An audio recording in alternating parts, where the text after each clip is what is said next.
Hukum merayakan Tahun Baru. Bagaimana hukum merayakan Tahun Baru? Sebelum menjawab pertanyaan tersebut, mari kita simak beberapa alasan berikut ini.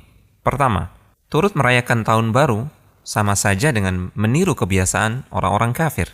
Karena tradisi merayakan Tahun Baru ini muncul dan lahir serta berkembang di kalangan mereka. Nabi SAW melarang kita untuk meniru kebiasaan orang-orang fasik, termasuk orang-orang kafir. Beliau SAW bersabda, yang artinya, siapa yang meniru kebiasaan suatu kaum, maka dia termasuk bagian dari kaum tersebut. Abdullah bin Amr ibn al-As radhiyallahu ta'ala anhu mengatakan, siapa yang tinggal di negeri kafir, lalu ikut merayakan perayaan Nairuz dan Mehrajan, 2 hari raya orang Majusi, dan meniru kebiasaan mereka hingga mereka mati, maka dia menjadi orang yang rugi pada hari kiamat kelak. Kedua, mengikuti hari raya mereka termasuk bentuk loyalitas dan menampakkan rasa cinta kepada mereka.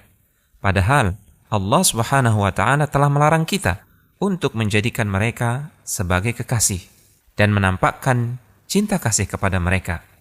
Allah Subhanahu wa Ta'ala berfirman yang artinya, hai orang-orang yang beriman, janganlah kamu menjadikan musuhku dan musuhmu menjadi teman-teman setia yang kamu sampaikan kepada mereka rahasia karena rasa kasih sayang.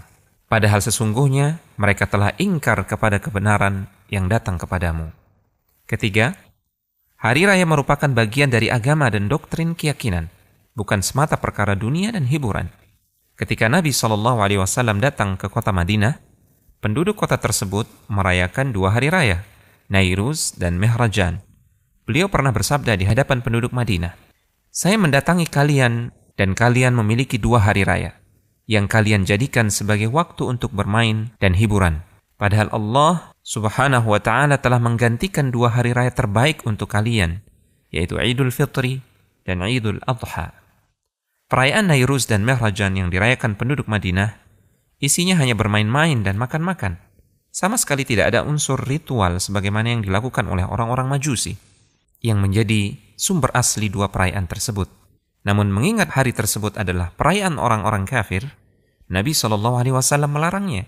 Sebagai gantinya, Allah berikan 2 hari raya terbaik, Idul Fitri dan Idul Adha.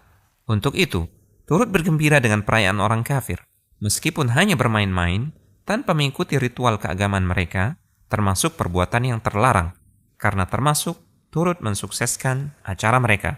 Keempat, di dalam Al-Quran, surat Al-Furqan, ayat yang ke-63 sampai dengan ayat yang ke-76, Allah Subhanahu wa Ta'ala berfirman, memuji sifat-sifat ibadur Rahman, yaitu hamba-hamba Allah yang terbaik.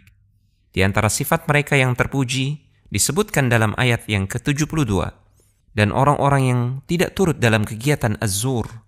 Sebagian ulama menafsirkan kata Az-Zur pada ayat di atas dengan hari raya orang kafir.